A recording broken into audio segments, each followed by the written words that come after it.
Hello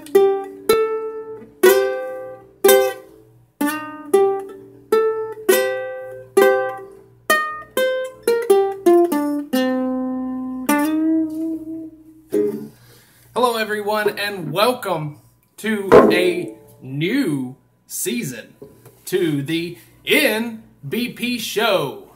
A little bit of downtime, but after 1 week, we're back in the action. Week 2 has already been underway. Had a few games already played. We'll get to those next week. But first, we have to get to the opening week of season 6. That's right. The second 3-season cycle in NBP Pro. We have teams at the highest team values that they're going to be. And at the end of the season, we're going to see some very beefy teams. But that's not to say that a few teams are a little under the cap, it seems, after week 1. And we may just cover that. But as always, we have to continue the tradition of the media bias here at the NBP show. And we're going to start off with AFC Action, as always, in Tar and Feather Division. I'm going to give credit where credit is due. I've spoke about him many times. That's Coach Shushnik.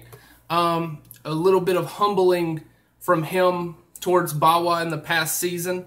And once again, giving credit where it's due. That's Night of the Living Dread and Coach Shushnik taking on chaotic Rebel Knight, called up from the Proving Grounds to make his way into the pros. Tar and Feather continuing the tradition of housing Proving Grounds competitors, prime competitors from the Proving Grounds. But Shushnik was a little more well-versed in pro action as he manages to take a 3-0 victory against Chaotic. The Chaos Dwarves just could not find their footing in that game as they got fouled repetitively and players continued to die and be pulled off the pitch that, aided in that 3-0 victory. Shushnik making a statement, not too happy about being eliminated out of the playoffs, and he's looking to get right back there, and a good way to start that is cementing week 1 with a win. Now, moving on to yours truly, Badass Women's Association, taking on Coach DK,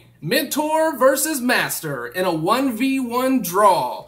It looked like it was going to be a 2-1 victory for the Badass Women's Association until the very last play of the game when Coach DK was able to leap a gutter runner to the lone ball carrier and absolutely take the 2 red die and knock her down.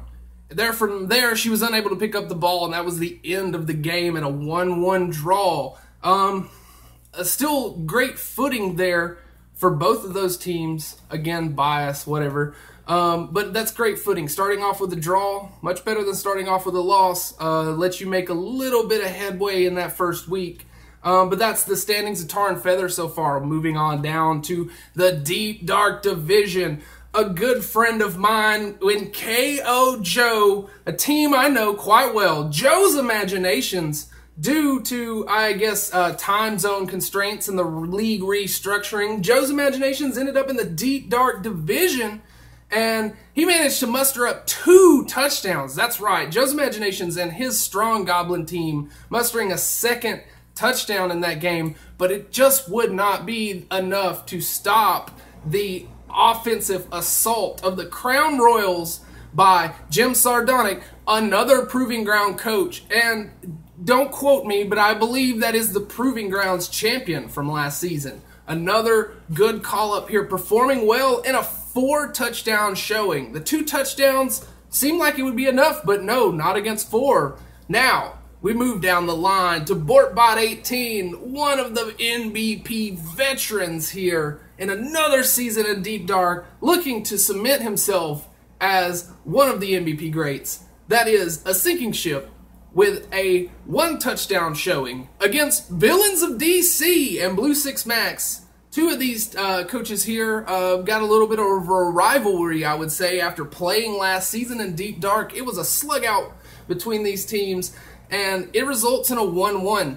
Neither team could get a leg up there at the very end, and it just ended in a 1-1. A 1-1 draw was good for all, I like to say. But we'll move on down the line to Saltworks. Oh, Saltworks, one of the best division names in all of NBP, with some of the best coaches in all of NBP. That's right, we have Johnny Mao and Johnny Rottens taking on Terrible Ghouls and Tons of Fun.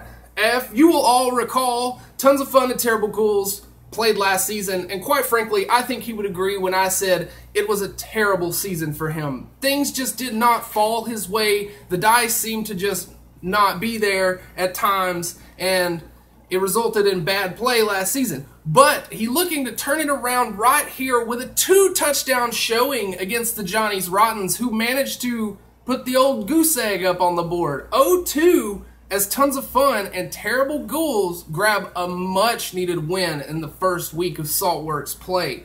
Now, a legend in NBP. If there was a Hall of Fame, he would already be in it, and he still plays. That is Coach Midway Monster, a coach who's proven time and time again that he's able to win on the Blood Bowl pitch, but he was not to his former form as he takes on his oldest rival, yet another coach that would be in the NBP Hall of Fame if it existed, and he still plays at the Cannibal Corps in a 1-0 victory.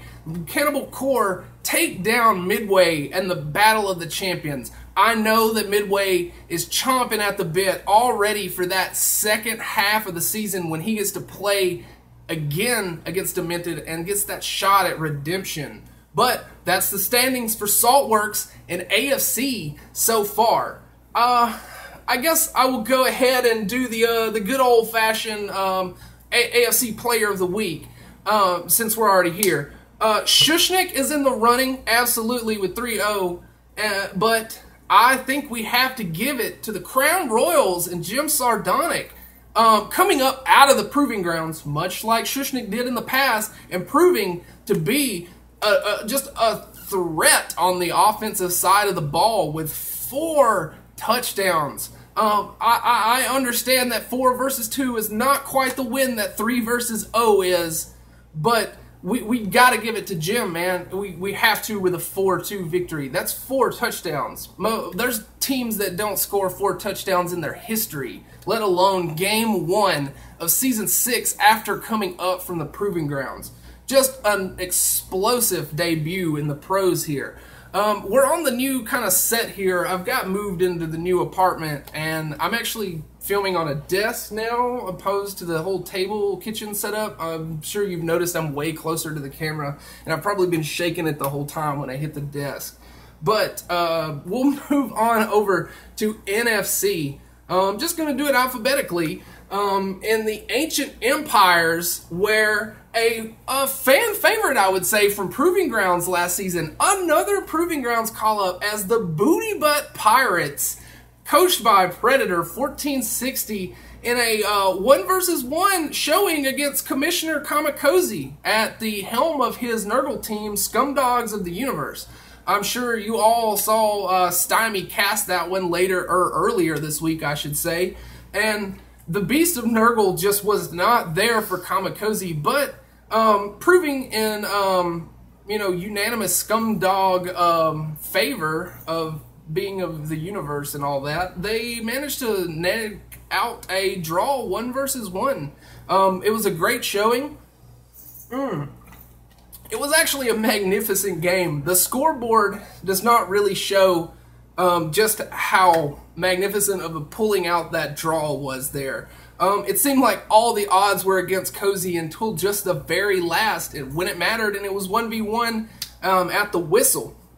Now, we're moving on down to Warp Firestones. Rocky is back. 2 years in a row, he makes it to the Nuffle Challenge Series final, and 2 years in a row, he is defeated by former champions. So we have to believe that the chip is still on Rocky's shoulder. You know, you thought that, we all almost thought that he would challenge and, we'd see a new NBP champion, but Demented showing, while he was so great last season, and continuing to win the championship. But Wart Firestones, I would say, still has that chip on their shoulder as they look to get a solid season here in Season 6. But I don't quite think this is the results they were hoping for, as Rocky is back, takes on, the boys, Si Los Chicos, against Blake Nutt 666, and that was a 3 versus 1 matchup. I think we could all remember last season when we talked about the most prolific passer in the entire league almost was the boys. An Orc team just outrageously passing the ball, and it kind of seems like the offense is churning on all cylinders at this point as a 3-1 victory over the former 2-time finalist. That's a huge start to the season, and the Wart Firestones are going to be licking their wounds going into week 2 there. But gonna move on down to Beheaded Kings, Dinosaurus Rex, Burzo, 1985, a former Proving Grounds coach as well. Just, again, shout out to the success of the Proving Grounds. There's so many coaches now in the pros that got their start there and have worked their way up. Just such determination to climb up through the ranks like that. You may hear a little thunder outside, guys. Some thunderstorms going on there, but hopefully it won't be too bad. But that was Dinosaurus Rex. In a 2-touchdown showing against a familiar team of the show, Scarface Scavengers V2. That's right, guys. They're back for another season as Legend T 969 takes on this brutal dinosaur Saurus team with his Chaos team, but he just could not edge out that second touchdown as they lose 2-1. So, this is a running theme here, and it always has been in Week 1. Week 1, if you grab a win, it's really good, but the draw is almost as favorable as the win in Week 1 just because of how many 0-touchdown games have we talked about. And that's kind of a forced segue into the next game where another team scored 0 touchdowns, and that is the Loring Rockets, coached by Pong Hines. That's a very uncharacteristic showing of the Loring Rockets, coming here in their 3rd season in NBP and managing to get blanked against Residential Goodness. Afro Chef 82 in his new contract at an undead team is paying off dividends already as they take a 2-0 victory against, I believe, former NFC Player of the Year, Coach of the Year. Magnificent game there. Just sad to see the Rockets take a drubbing like that. Hopefully we can see them return to former glory in days ahead. Moving on to the old world, the last division in the league, in the NFC, for the show, it is a coach we've talked about several times on the show. Boom Shake the Room and Wheelie 365 putting on a show here as they win 3-0 versus the Fun Guys. That's right, the Fun Guys also returning to the old world. In fact, I believe the old world is one of the very few divisions in the league that just was untouched. All of these are returning teams, it seems, returning coaches as well. So that just breeds even more rivalry, which we love to see in NBP. It's just going to keep getting intense here as the seasons continue to pass, and as well as the weeks continue to pass. But the Fun Guys did not manage to have much fun as they put up 0 touchdowns. Yet again, another 0 touchdown game. The Goblins could not handle Boom Shake the Room this time around. But I think that's kind of what you expect when you play Goblins. Some games are good, some are not. That's just how it happens.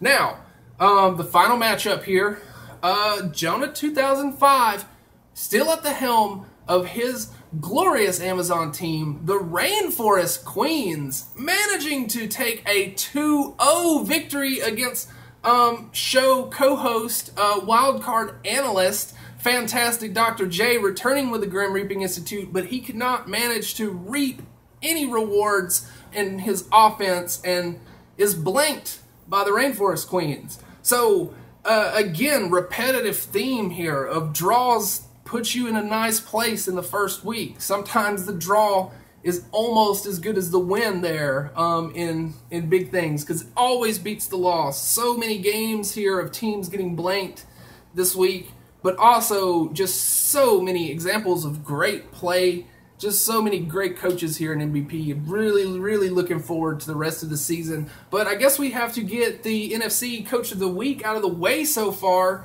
Boom Boom Shake the Room again with a 3-0 victory is a high competitor there. 3 touchdowns, but also the boys. And I think I have to give it to the boys just for the fact of the pedigree of the Warp Fire Stones. Back-to-back finalists going down by 2 touchdowns, 1 versus 3 in that game. So, the boys, and Blake Nut 666 taking the NFC Coach of the Week. So, there you have it, folks. Looks like we've got another episode out of the way here. Man, it's really hot in this corner of the room. No airflow with this background up. But, thanks again so much for tuning in, guys. I hope you enjoyed this newest episode of Season 2 of the NBP show. Looks like we'll get it underway here, guys. Just great play.